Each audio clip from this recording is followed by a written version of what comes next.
qon bosimini o'lchash texnikasi bilan tanishib chiqamiz. Qon bosimini o'lchashdan 5 daqiqa oldin bemor tinch holatda o'tirishi kerak. O'lchashdan 30 daqiqa oldin spirtli, kofeinli ichimliklar ichish, sigaret chekish, jismoniy mashqlar bilan shug'ullanish tavsiya qilinmaydi.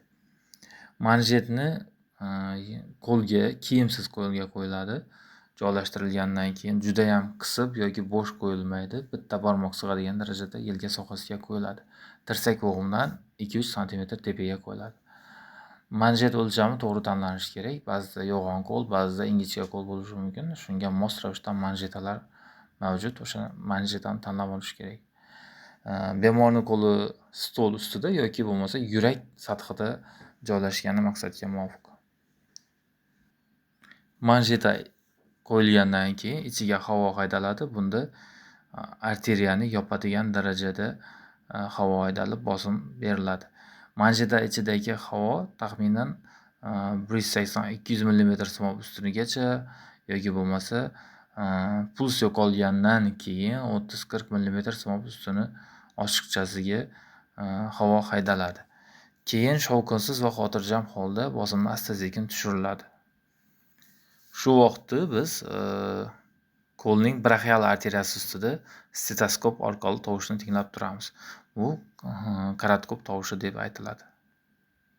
Misol uchun, bemorni qon bosimini o'lchash davrida biz bosimni 160 mm simob ustunigacha ko'tardik. Sekin bosimni tushirishni boshladik.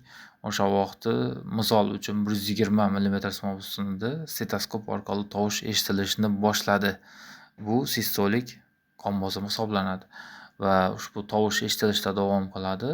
Misol uchun 80 da tugadi. Undan keyin tovush eshitilmayapti boshqa. Bu diastolik qon bosimi hisoblanadi. Demak, biz stetoskop orqali tovush eshitilishi boshlagan va tovush eshitilishi tugagan joylarni sistolik va diastolik qon bosimi deb olishimiz mumkin. Qon bosimini ikkala qo'lda ham o'lchash tavsiya qilinadi.